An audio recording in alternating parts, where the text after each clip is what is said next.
Hi అండి. ప్రతిసారి మనం తిరుపతికి వెళ్ళాలి అని అంటే వీలు కాదు కదండీ. సో, నేనైతే చెన్నైలో ఉంటున్నాననమాట. మన చెన్నైలో ఉన్న మన తెలుగు వాళ్ళు కానివ్వండి, చెన్నై వాళ్ళు కానివ్వండి, వెంకటేశ్వర స్వామి భక్తులు ఎవరైనా కూడా స్వామివారిని దర్శించుకోవాలి అని అంటే గనక ఇక్కడ మనకి టీ నగర్‌లో వెంకటేశ్వర స్వామివారి ఆలయం అయితే ఉన్నది. అది టీడీపీ సంబంధించిందనమాట. సో, దర్శనం అయితే చాలా అంటే చాలా జరుగుతుందండి.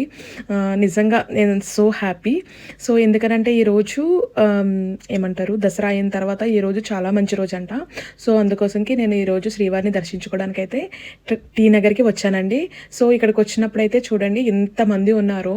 సో, అసలు నాకు ఇక్కడ ఇలా చూసినప్పుడు నేను నిజంగానే తిరుపతి వచ్చానేమో అని అనిపించింది. ఎందుకంటే అంత రష్ ఉందనమాట. కానీ నిజంగా చాలా హ్యాపీ ఫీల్ అయ్యానండి ఇంతమందిని చూసిన తర్వాత. సో, ఈరోజైతే చాలా అంటే చాలా బిజీగా ఉంది. సో, దర్శనం అయితే నెక్స్ట్ లెవెల్‌లో జరిగిందండి.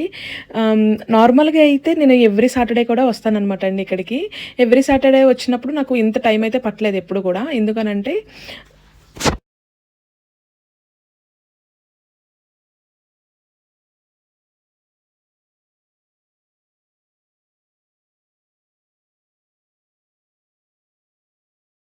అప్పుడు దర్శనం నాకు చాలా తొందరగా అయిపోతుందనమాట. ఎప్పుడు సాటర్‌డే వచ్చేసి నేను ఈవినింగ్ వస్తానండి. సో, నాకెక్కువ టైం పట్టదు. సో, ఇంతమంది కూడా ఉండరనమాట. ఎందుకంటే చాలామంది నాకు తెలిసి మార్నింగ్ టైంలో వస్తారనుకుంటా అండి. కానీ ఈరోజు మాత్రం చాలా అంటే చాలా మందొచ్చారు. చాలా అంటే చాలా జరిగింది. So, thank you for watching.